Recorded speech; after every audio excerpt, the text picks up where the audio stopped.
now let's talk about immigration. It has been 4 years since Arizona's controversial immigration bill SB 1070 was signed into law.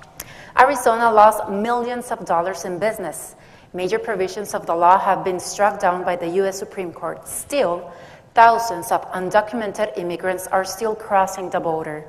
If you were governor in 2010, would you have signed the bill? Why or why not?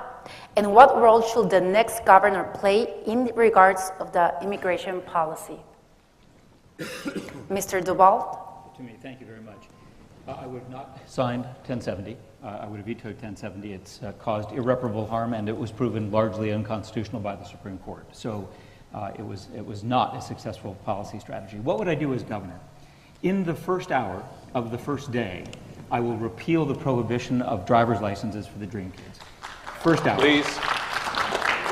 It is very important that we do that, both because it is right, because these are our kids that are trying to get to work, trying to be productive citizens, and because it is a part of reintroducing Arizona as a place of inclusiveness to the rest of the country.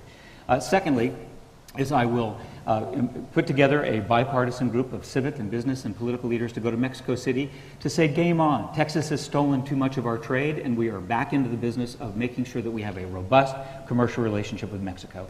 Third, and I hope we will have passed comprehensive immigration reform by this time, but if we haven't, I will organize other governors and we will create a new national pressure to treat the border and the immigration issue in the only way it can be effectively treated, which is comprehensively. We must have a strategy for border security, and the Comprehensive Act does that. We must have a strategy for our economic needs. That is to say, the workforce we need in different sectors, in the technology sector, with H-2B visas, with the agricultural workers, et cetera. And third is that we need a strategy to recognize that there are millions of folks here that we're not going to be sending away and that are going to be need to be lifted out of the shadows and a part of our American population. But we can only do this comprehensively. State-by-state strategies won't work. They will only push the issue someplace else. This is Congress's failure and Washington's failure to get the job done. Mr. Hess.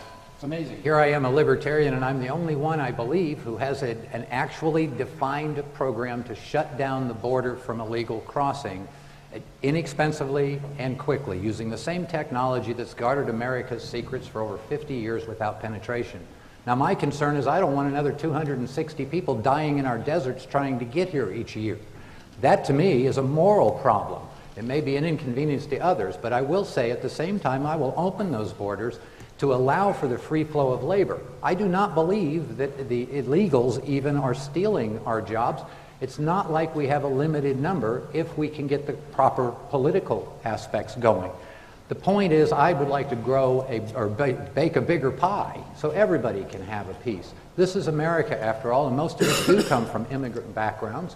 Mine happens to be from a different direction, but I feel the sympathy very clearly. I think that everybody should be able to work to feed their families and to seek opportunities. I have a complete and defined plan that allows international workers to come across without having to become a citizen. I don't know why this whole insistence on everybody's got to be a citizen. That's not what we should be focusing on. It should be on stimulating the economy and creating an opportunity where everybody can benefit economically without any interference from the government itself. And if the federal government doesn't do something, I think that we should resort to self-help. Arizona can do what it needs to be done. Time's up. Ms. Jones. Yeah, thanks. I would invite you, and I'll just leave you my copy of my plan. It's on my website, christinejones.com. Since I'm giving it to him, you guys will have to go to the website to find it. I don't think any of these conversations are really meaningful unless we talk about securing the border. And I've published a very detailed plan about it. It calls for the state to spend some money, since the federal government clearly aren't fixing this problem. But the highest goal, the highest calling of the governor is to provide a safe and secure and stable environment for the citizens. And clearly Congress is not fixing this, and it's the obligation of the governor, therefore, to do that. And I've committed to doing it, both with troops on the border, with funding technology solutions. I spent 11 years helping to grow a technology company. There are readily available technologies we can use and put in place. And then to have fencing to address the trafficking issues. We don't need the Great Wall of Mexico here, folks. We just need to stop trafficking of dangerous goods, of sex and humans and drugs and terrorists and the things that are causing our citizens to live in danger. Now, if we do that, then we can probably have a conversation about what do we do with the people who are here. There are millions upon millions of people living in the shadows in this country who want to come out and live in the light, and we should let them get in the light. And we should find ways to do this.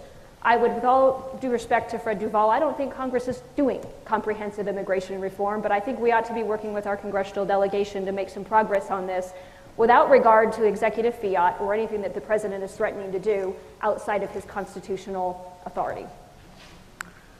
Mr. Riggs, and I would remind you the question was SB 1070 and its general effectiveness in the last 4 years. Absolutely, and I appreciate the reminder, but really didn't need it, actually, because anyone that aspires to a position of high elective office is first and foremost held to their oath of office. And that oath of office requires you, by your personal example and by your every word and deed, to demonstrate respect for the rule of law and to uphold the rule of law. Now, I'm the only person up here running for governor who's an Army veteran. And in the Army, I served as a military policeman, military police investigator, military police supervisor. And out of the Army, I became a police officer and deputy sheriff. It's actually how I met my wife of 34 years, Kathy, who was a police officer at the time.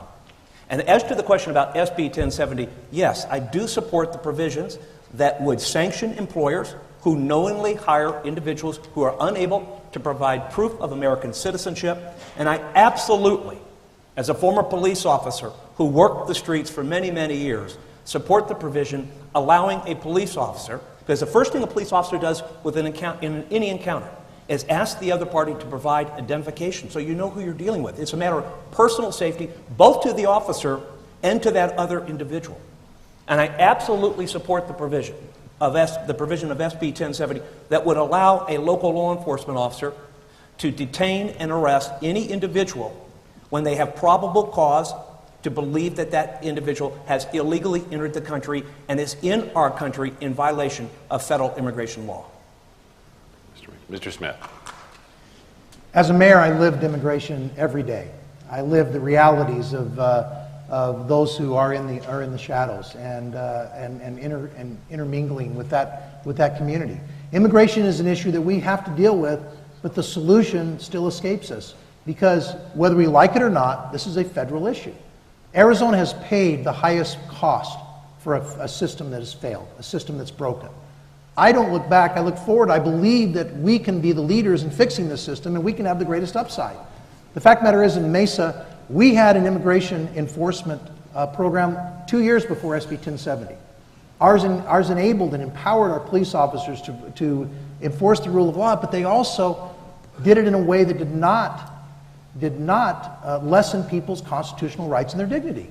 And we did it right, and we were never challenged in court over that. You can do it in a way that balances the two. We must find a way to move forward, to expand legal trade. The best way to secure the border is not by putting more troops. This is a 2,000-mile problem. But by expanding legal trade, but also by going after the thing that we've seen, especially with these horrible situations with the children. We have enabled, this policies that we have followed, this administration has followed, has enabled organized crime. Every one of those children who came up here and crossed in Texas were brought here by organized crime, and we're forgetting that. We are creating these mass organizations and allowing them to traffic in human beings, and we have to stop that. And that means we have to go 1,000 miles below and deal with issues that are clear in Central America. All those things go into play. Mr. Thomas. Thank you. And not only do I support SB 1070, I helped write it. And I don't just support certain provisions of it, I support all of it. I'm sorry, let me interrupt. Please, Yes. no more outbursts from the audience, okay? Please, respect the process. Thank you. Go ahead. We'll give you extra time. It was a very important piece of legislation, and it is a shame that our activist courts not only gutted 1070, but have gutted virtually every major immigration law passed here in the Arizona state legislature. And I know because I helped write virtually all of them. And for a while, we had an infrastructure in place so that we were able to stop illegal immigration in Maricopa County and the whole state of Arizona, essentially, as a result. When Sheriff Arpaio and I were enforcing the law, illegals were fleeing the state. That is a fact. We shut it down, and now they stay and they protest. And that is a shame. That is a result of not having proper leadership. That is a result of activist courts. making these rulings. If we still had 1070 on the books, we could have local law enforcement go and take care of the illegal immigrants who are being dropped off at bus stops. They should not be, the Obama administration shouldn't be allowed to get away with that, but they are. We need to put the National Guard on the border. We need to build a fence. We need to deal with the liberal judges who are tossing our immigration laws. And we need, over that, a governor who has the passion and the experience of stopping illegal immigration, because all these other issues are meaningless. We are going to go broke if we do not secure our border. Mr. Thomas. Mr. Bennett. I believe SB 1070 grew out of a frustration from a state that was seeing the federal government not address the issue of immigration. I would have signed it then. I think the most important thing, though, is going forward. The principles of being good neighbors between countries are the same principles as being good neighbors on a street. Some people, not all, but some have gates or walls between their property. Usually it's to keep your own kids in your own yard. And there's not only fences, but there's gates in the fences. Because when a neighbor wants to visit a neighbor, they call ahead, they come to your front door, you meet them at the front door, you welcome them in, you have dinner or watch TV or play games or whatever you do, and then they go back home through the front door. So we need an immigration system, which is the primary responsibility of the federal government, that allows the front door mechanism to work much better than it is right now. Because these people should be coming in and going through the front door. But we have to control the border. A good neighbor doesn't hop over your fence and break into the garage and live out of your freezer or whatever it might be. But so let's come to the front door, and for those that are here illegally, we need a mechanism for them to get square with the law, pay the fines and penalties. That's not amnesty. That's not cut in the front of the line. That's deal with and pay the penalties to get square with the law. And then if you want to pursue a path to citizenship, you get the back of the line and do it like everybody else is doing it the right way. But we are a nation of immigrants, and we ought to be welcoming people in through the front door. Mr. Ducey. The federal government's first job is to protect its citizens, and by any measurement, our federal government is currently failing. I come at this from the perspective of the people that have been most harmed by this failure, and I was supportive of the governor in 2010, and I was supportive of her in her opposing the lawsuit from Eric Holder as well. I believe that SB 1070 actually crystallized this issue and nationalized it and put it to our Congress. And what have they done? Nothing. So I believe that that is a shame, and I think there are things that the next governor will have to do. Some things that I've talked about is that I'm for an all-of-the-above approach to protect our citizens, and that includes fencing and satellite and new technologies. But I also want to properly communicate what we're focusing on when we do this. We want to focus on the drug cartels and the human trafficking. And I think that that in many ways is mutually exclusive from the good things that happen on the border with our largest trading partner ×4, which is Mexico.